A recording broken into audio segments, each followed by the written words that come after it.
خواتین حضرات، پروگرام دین و دانش میں یہ سوال و جواب کا سلسلہ جاری ہے۔ غامدی صاحب سے لوگ سوال پوچھ رہے ہیں۔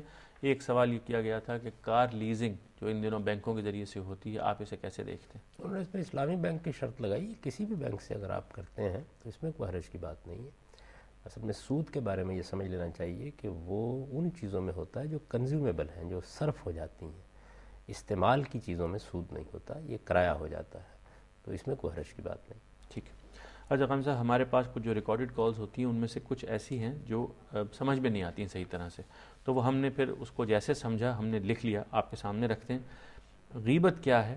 قرآن میں ایک جگہ آیا ہے کہ غیبت اپنے مردہ بھائی کے گوشت کھانے جیسا ہے۔ آپ بتائیے غیبت کیا ہے؟ غیبت کبیرہ گناہوں میں سے ہے، اس سے ہر حال میں اجتناب کرنا چاہیے۔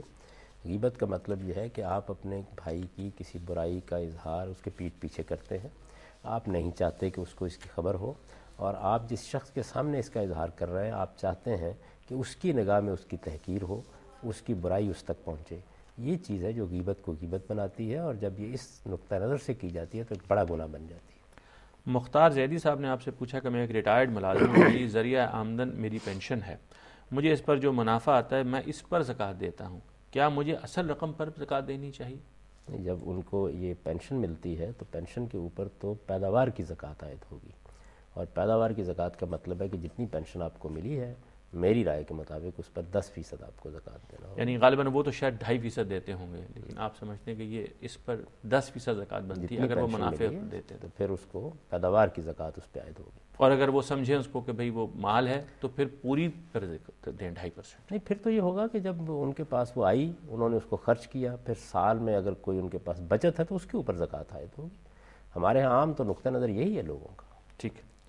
اچھا غم صاحب، ایک ای میل اور ہم لے لیتے ہیں۔ یہ عمیرہ اشرف صاحبہ ہیں کہ میرے ایک دوست نے اپنے والدین سے چھپ کر شادی کر لی، لڑکی طلاق یافتہ تھی، اس لیے اس کے والدین نے اجازت نہیں دی۔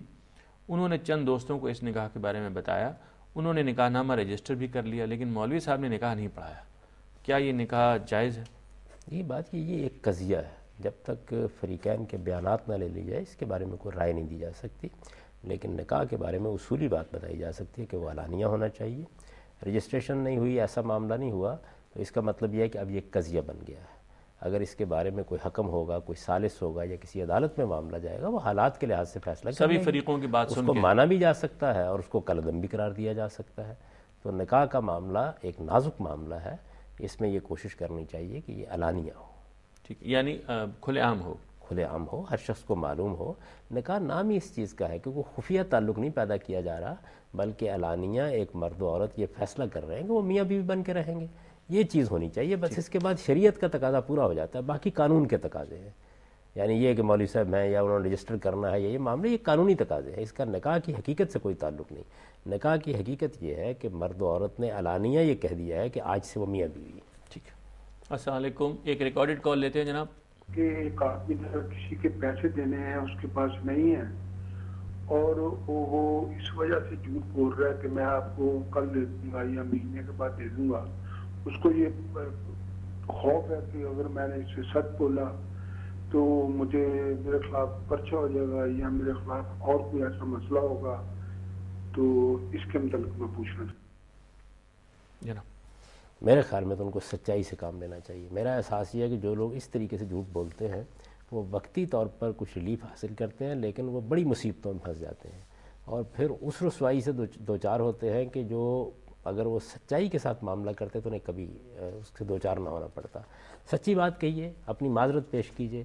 اگر آپ سچے ہیں، آپ کو چھپا نہیں رہے، آپ کسی کا قرض ادا کرنا چاہتے ہیں، تو مجھے امید ہے کہ ہر سلیم الطبع آدمی آپ کی تائید کرے گا۔ اگر فرض کر لیجئے کہ مقدمہ بھی ہو گیا ہے تو ریاست کا نظم بھی اندھا نہیں ہوتا، وہ آپ کے حالات دیکھے گا، اس کے لحاظ سے ہو سکتا ہے قسط مقرر کر دے، آپ پر کوئی ذمہ داری عائد کر دے۔ تو آپ کو سچائی سے کام لینا چاہیے، سچائی ہمیشہ آپ کے لیے اپنے نتیجے کے لحاظ سے بہتر رہتی ہے۔ خان صاحب، ایک اور جو ریکارڈڈ کال ہے جو صحیح طرح سنی نہیں گئی، اس میں یہ پوچھا گیا کہ قرآن میں سورہ جمعہ میں کام چھوڑ کر نماز میں آنے کے لیے کہا گیا ہے، کیا یہ حکم عورتوں کے لیے نہیں ہے؟ جمعے کی نماز سب مسلمانوں پر فرض کی گئی ہے۔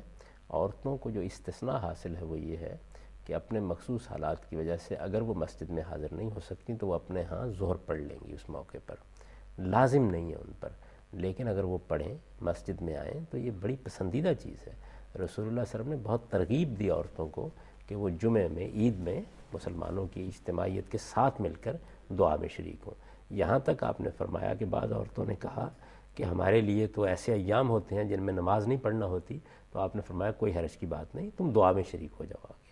تو لوگوں کو تربیت دینی چاہیے اس کی, اور عورتوں کو بھی اس کی ترغیب دینی چاہیے. تاہم عورتوں کو یہ استثناء حاصل ہے کہ ان پر بہت سی چیزیں لازم نہیں کی گئیں. جو نماز ہم مسجد میں جا کے پڑھتے ہیں وہ بھی ان پر لازم نہیں کی گئی, ان پر جمعے کی نماز بھی لازم نہیں کی گئی, ان پر عید کی نماز میں شریک ہونا بھی لازم نہیں کیا گیا, لیکن پسندیدہ ہے, مستحب ہے, ترغیب دینی چاہیے, حالات پیدا کرنے چاہیے. عام نمازوں میں بھی رسول اللہ صلی اللہ علیہ وسلم کے زمانے میں خواتین شریک ہوتی تھیں. کسی چیز کا لازم نہ کرنا اور چیز ہے, اور کسی چیز کا مشروع نہ ہونا ایک بالکل اور چیز ہے. تو یہ ان کے لیے مشروع بھی ہے, یہ ان کے لیے مستحب بھی ہے. وہ اگر اس کو پڑھیں تو یہ بہت خیر و برکت کی چیز ہے. مسجدوں کو آباد ہونا چاہیے, عورتوں کو بھی آنا چاہیے, مردوں کو بھی آنا چاہیے. یہ اپنی جگہ ایک الگ چیز. جب ہم مشروع کرنا کہتے ہیں اس کا مطلب ہے کہ دین میں اس اجازت چیز کو دین میں ایک حکم کے طور پر قائم کر دیا گیا. ایک ریکارڈڈ کال اور سنتے ہیں جی. السلام علیکم. السلام علیکم جاوید صاحب. سر میرا سوال یہ ہے کہ جو حضرت علی اور حضرت عائشہ صدیقہ کے درمیان جنگ ہوئی ہے, اس جنگ میں حق پر کون تھا؟ اور اسی طرح جو جنگ ہوئی ہے حضرت امیر معاویہ اور حضرت علی کے درمیان, اس میں حق پر کون تھا؟ شکریہ جی. میرا سوال یہ ہے کہ یہ فیصلہ کرنے کی ضرورت کیا ہے؟ اس وقت کے سیاسی حالات میں یہ بدقسمتی ہو گئی, بہت سے اس طرح کے معاملات غلط فہمی کی بنیاد پر ہوئے. بعض کے محرکات ہم آج متعین ہی نہیں کر سکتے. ہمارے یہاں سکوت ڈھاکہ ہوا ہے.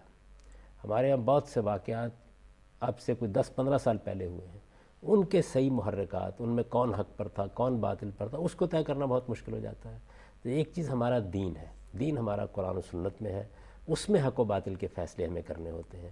تاریخی معاملات کے بارے میں اپنے سب بزرگوں سے آپ کو حسن ظن رکھنا چاہیے, ان کے حق میں دعا کرنی چاہیے. اور اگر کسی محقق کا ایک نقطہ نظر ہے تو بس وہ اس کو تحقیقی طریقے سے بیان کر دے. میں تو یہ سمجھتا ہوں کہ اس میں غلط فہمیوں کو بہت حد تک دخل رہا ہے, اور غلط فہمی ایسی چیز ہے کہ جس میں بسا اوقات تلواریں کھنچ جاتی ہیں. دونوں ہی فریق اپنے آپ کو سمجھ رہے ہوتے ہیں کہ وہ دین کا اخلاق کا تقاضا پورا کر رہے ہیں. اب ہم 14 صدی کے بعد بیٹھ کر جب حکم لگاتے ہیں تو اس کے سوا کیا ہے کہ اپنے حدود سے تجاوز کرتے ہیں. یعنی آپ سمجھتے ہیں کہ اس چیز کو ڈسکریج کرنا چاہیے کہ ان تحقیقی نتائج جو نکلتے ہیں اس میں لوگ کسی معاملے میں جذباتی ہو جائیں. لیکن بات یہ ہے کہ یہ کہ آپ حالات کا جائزہ لیں, تجزیہ کریں, آپ تاریخی واقعات پر تحقیق کریں, تو یہ ایک انسانی کام ہوگا نا. اس میں حق و باطل کا فیصلہ کرنا کوئی آسان کام ہے؟ زیادہ سے زیادہ آپ یہ کہیں گے کہ جتنے قرائن ہم کو دستیاب ہیں اس میں فلاں کا نقطہ نظر زیادہ صحیح لگتا ہے. اس سے زیادہ آپ کیا کہہ سکتے ہیں؟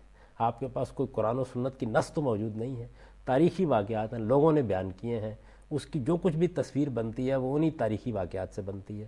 آپ جانتے ہیں کہ تاریخی واقعات میں لوگ کس طریقے سے اختلاط کرتے ہیں, بات کہاں سے کہاں پہنچ جاتی ہے. ہمارے اپنے زمانے کی جو تاریخ ہے, یعنی کیا میں پاکستان کیسے ہوا, اس میں مختلف معاملات کیسے ہوئے, سکوت ڈھاکہ کے محرکات کیا تھے, اتنی کتابیں لکھی جاتی رہتی ہیں, حق و باطل کا فیصلہ نہیں ہوتا. تو میں جو توجہ دلا رہا ہوں وہ یہ ہے کہ میرا بھی ایک نقطہ نظر ہوگا کہ فلاں معاملے میں یہ معاملہ ایسے ہوا تھا, لیکن اس کو حق و باطل کا موضوع بنانا یہ حدود سے تجاوز کرنا ہے. ٹھیک ہے, بہت شکریہ غام صاحب. آج کے پروگرام کا خواتین حضرات وقت ختم ہوتا ہے. یہاں پر ہم آپ کو صرف اتنا بتا دیں گے, یہ پروگرام اصل میں دین کو سیکھنے کی غرض سے ہے. اس میں غامدی صاحب سے قرآن کا درس ہوتا ہے, غامدی صاحب حدیث پر گفتگو کرتے ہیں اور آپ کے بے شمار سوالوں کے جواب دیے ہیں غامدی صاحب نے, جو ہماری ویب سائٹ پر اویلیبل ہیں. اگر آپ کسی پروگرام کو مس کر دیتے ہیں تو وہ پروگرام آپ کو ویڈیو پر بھی ہماری ویب سائٹ پہ مل جائے گا, اور اس کی تحریری شکل میں بھی اس کی ٹیکسٹ ویب سائٹ بھی موجود ہے. خواتین و حضرات, پروگرام کا وقت یہاں ختم ہوتا ہے. غامدی صاحب کے شکریہ کے ساتھ پروگرام کے لیے اجازت چاہتا ہوں. خدا حافظ.